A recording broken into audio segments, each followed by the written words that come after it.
Hello guys, welcome to my channel. Today we are studying about a definitions of probability. First definition है classical or a mathematical definition of the probability. If a random experiment results in n mutually exclusive, exhaustive and equally likely outcomes out of m are favoring our event A, then the probability of occurrence of event A is given by probability of A, which is equals to number of favorable outcomes upon total number of outcomes.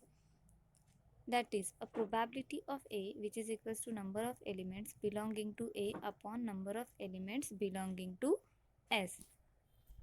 इसका meaning क्या है? If a random experiment results in n mutually exclusive, exhaustive and equally likely outcomes. इसका meaning क्या है? अगर हम कोई भी एक्सपेरिमेंट परफॉर्म करते हैं, वो उसके जो आउटकम्स है वो n नंबर्स है, मतलब number of s which is equals to n. वो n आउटकम्स म्यूचुअली एक्सक्लूसिव है, एग्जॉस्टिव है और इक्वली लाइकली है. Out of which m are favouring our event a. मतलब क्या? इवेंट a में कितने नंबर्स ऑफ एलिमेंट्स है? m नंबर्स ऑफ एलिमेंट्स, मतलब number of a which is equals to m. Then the probability of occurrence of event A is given by, that is a probability of A which is equals to number of favorable outcomes upon total number of outcomes. मतलब event A के जो number of elements है upon number of sample space, जितने sample space में number of elements है वो, that is a probability of A which is equals to number of elements belonging to A upon number of elements belonging to S. That is what probability of A which is equals to number of A upon number of S. तो definition में number of A कितने हैं? m है, और number of S कितने हैं? n. Therefore probability of A which is equals to m upon n, where m is greater than or equals to 0 और less than or equals to n, और n हमारा greater than 0 है. तो इस definition को क्या कहते हैं? Laplace definition of the probability. तो इसके कुछ नोट्स है. फर्स्ट नोट है, for the application of the classical definition of the probability the outcomes must be equally likely. इसका मीनिंग क्या है? क्लासिकल डेफिनेशन ऑफ प्रोबेबिलिटी कब एप्लीकेबल है? जब सारे आउटकम्स जो है वो इक्वली लाइकली होने चाहिए. इक्वली लाइकली मतलब क्या? अगर हम लोग कोई एक्सपेरिमेंट परफॉर्म कर रहे हैं, अगर उसमें ए और बी दो इवेंट लिए हमने, वो दो इवेंट के probability, that is a possibilities same रहेंगे, आने की पॉसिबिलिटी सेम रहेंगी, दैट इज़ अ प्रोबेबिलिटी अगर सेम रहेगी तो उसे क्या कहते हैं? Equally likely. तो वो क्या बोल रहे हैं कि क्लासिकल डेफिनेशन कब एप्लीकेबल है? जब सारे आउटकम्स आने की पॉसिबिलिटीज़ क्या हो? सेम हो. The outcomes of a sample space are always mutually exclusive and exhaustive. If together with that they are also equally likely, then the only the definition is valid. मतलब क्या? Classical definition और the mathematical definition कब applicable है?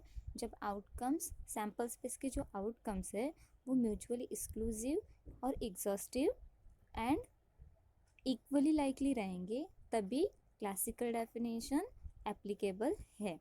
Next note है, हमने देखा कि probability of number of ए कितने थे?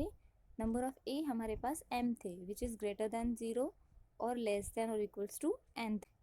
अगर हमने इसको डिवाइड बाय n किया तो क्या आएगा? 0 upon n which is less than और equals to m upon n which is less than और equals to n upon n. तो 0 अपॉन n क्या हुआ? 0 which is less than equals to m upon n which is less than equals to, अगर n को n से divide करेंगे तो answer क्या आता है? 1. So 0 which is less than equals to probability of A which is less than equals to 1. तो m upon n क्या था हमारा? Probability of A. Therefore every probability is always non negative और प्रॉपर फंक्शन और 1. तो इसका meaning क्या है? अगर हम लोग कोई भी इवेंट लेते हैं तो उसकी प्रोबेबिलिटी क्या होती है? 0 और 1 के बीच में होती है. Non negative, proper function, fraction और 1. नेक्स्ट नोट है, if A dash is a complementary event of A. मतलब क्या? अगर ए इवेंट लिया मैंने उसका कॉम्प्लीमेंट्री इवेंट क्या होगा, ए डैश। तो ए डैश कैसे निकलता है, then A dash which is equals to S minus A dash कैसे निकलेगा, मतलब कॉम्प्लीमेंट्री इवेंट कैसे आएगा, सैम्पल स्पेस के जो सारे पॉइंट्स है उसमें से ए के पॉइंट्स को निकाल दिया, सब्सट्रैक्ट किया, तो हमें ए डैश मिलता है। Therefore the number of A dash which is equals to number of S minus number of A, that is what, number of S कितने हैं हमारे पास, एन है, और नंबर ऑफ ए एम है। तो नंबर ऑफ एस के जगह पे हमने एन लिखा और नंबर ऑफ ए के जगह पे एम लिखा, that is the number of A dash which is equals to N minus M. तो प्रोबेबिलिटी ऑफ ए डैश क्या आएगा, probability of A dash which is equals to number of A dash upon number of S. ये हमने classical definition में देखा था। तो number of A dash क्या है, एन माइनस एम, तो N minus M divided by number of S क्या है, एन है, divided by N which is equals to N upon N क्या आएगा, one minus M upon N is M upon N. तो probability of A dash क्या हुए, one minus probability of A. Probability of A क्यों, क्योंकि M upon N क्या है, हमारा प्रोबेबिलिटी ऑफ ए है। Therefore, probability of A which is equals to 1 minus probability of A dash. That is what? That is the probability of happening of event A which is equals to 1 minus probability of not happening of event A. A dash को ही क्या कहते हैं, अगर probability of A dash लेंगे हम लोग तो यहाँ पे लिख सकते हैं probability of happening of event A dash। अगर यहाँ पे लिखना है आपको तो वैसे भी लिख सकते हैं, लेकिन यहाँ पे लिखा है कि probability of not happening of event A, क्योंकि डेफिनेशन में हमने सिर्फ इवेंट ए के बारे में बताया, इसीलिए हम लोग लिखेंगे कि probability of not happening of event A, that is a probability of A dash. Classical definitions के कुछ लिमिटेशंस भी है। तो फर्स्ट लिमिटेशन है, in classical definition it is assumes that all the outcomes of a sample space are necessarily equally likely, which is not the case of for the many experiments। इसका meaning क्या है, classical definition में हमने starting में ही बताया कि सारे outcomes equally likely होने चाहिए, लेकिन कुछ एक्सपेरिमेंट्स में ऐसा होता है कि outcomes are not equally likely, then this definition is not applicable. तो ये इसका ड्रॉबैक है, that is a limitation. Next है, sometimes the total number of possible outcomes in the sample space, that is a number of s, is infinite, that is n tends to infinity, then the classical definition fails। इसका meaning क्या है, जो sample space में कितने numbers of elements हैं वो हमें पता नहीं होता, दैट इज़ इनफाइनाइट होते हैं, number of S which is infinite, तो क्लासिकल डेफिनेशन एप्लीकेबल नहीं होते।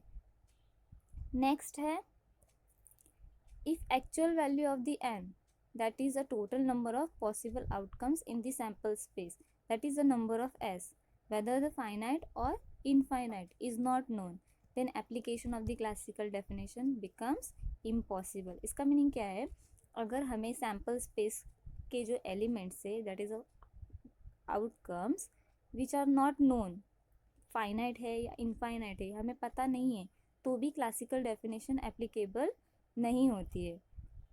Due to the drawbacks of classical definition of the probability, it is used only in the limited situations। In drawbacks के वजह से classical definition बहुत ही limited situations में ही applicable होती है। तो इसके लिए next definition है empirical or a statistical definition of probability। If outcomes of experiments are not known to be equally likely, then it is possible to conduct the experiment a reasonably large numbers of times to find the estimate of the probability, and then this estimated probability from the results of a experiments is refers to be empirical or a statistical probability। इसका meaning क्या है, अगर हमारे outcomes equally likely नहीं होंगे तो mathematical और classical definition applicable होती नहीं है, तो हम क्या करते हैं, एक्सपेरिमेंट्स को बहुत बार रिपीट करते हैं, तो क्या होता है, बहुत बार रिपीट करने के बाद हमें एस्टिमेटेड प्रोबेबिलिटी मिलती है। तो उस प्रोबेबिलिटी को मिलने के लिए हम लोग कौन से डेफिनेशन अप्लाई करते हैं, empirical definition, empirical definition of the probability. If a experiment is repeated large numbers of times से n, अगर एक्सपेरिमेंट हमने बहुत बार रिपीट किया, हमने कहा कि हमने n टाइम्स रिपीट किया, and if on m occasions event A is observed to have a occurred.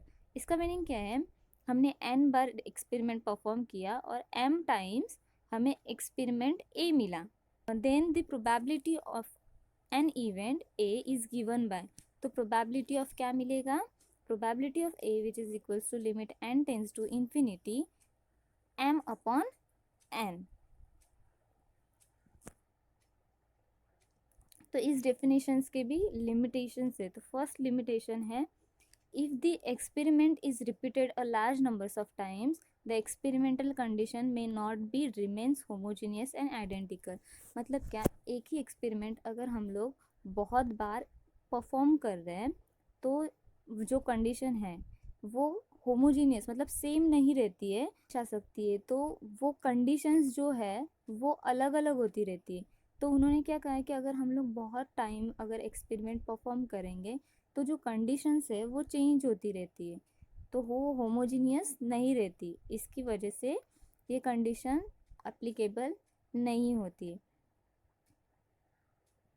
तो इसके लिए थर्ड डेफिनेशन है एक्सियोमेटिक अप्रोच और axiomatic definition of the probability. Let S be the sample space corresponding to a random experiment. Let A be the any event derived from a sample space as probability of A denoted by probability of A is defined as any real valued function on S that satisfies the following conditions. तो यहाँ पे S हमने sample space लिया है, एक experiment perform किया हमने, उसका एस सैम्पल स्पेस है, हमने एक इवेंट लिया ए फ्रॉम द सैम्पल स्पेस और उसकी प्रोबेबिलिटी क्या है, प्रोबेबिलिटी ऑफ ए, देन दी वो क्या करेगा, फॉलोइंग कंडीशन सेटिस्फाई करेगा, तो वो क्या रहेगी, axiomatic definition of the probability. तो फर्स्ट कंडीशन है probability of A is lies between 0 to 1, ये तो कंडीशन फर्स्ट डेफिनेशन में भी थी। तो probability of A is lies between 0 to and 1, probability of S which is equals to 1, मतलब sample space की प्रोबेबिलिटी क्या रहेगी, 1 रहेगी। See if a a1 a2 dot dot dot up to an are any n mutually exclusive events defined on a sample space S, then probability of union of I which is equals to 1 to up to n ai's which is equals to summation of I which is equals to 1 up to n probability of ai। इसका meaning क्या है, अगर हमने n events लिए a1 a2 up to an, वो mutually exclusive है, exclusive mutually exclusive का meaning क्या है, उनमें उन सब में एक भी एलिमेंट कॉमन नहीं है, मतलब मैं कोई भी दो इवेंट्स लूँगी तो उनका इंटरसेक्शन क्या आएगा, नल आएगा, तो उस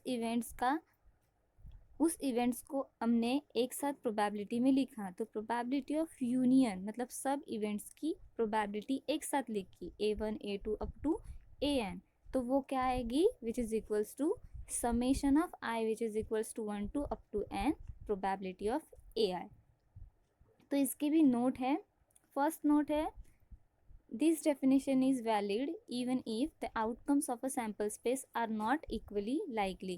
ये definition कब valid होती है, जब outcomes equally likely नहीं होते, मतलब हर एक outcome आने की possibility equal नहीं होती, तब ये definition valid होती है। An axiomatic approach reduces to the classical definition when the outcomes are equally likely। अगर outcomes equally likely हुए तो axiomatic definition क्या होती है, रिड्यूस होती है क्लासिकल डेफिनेशन में।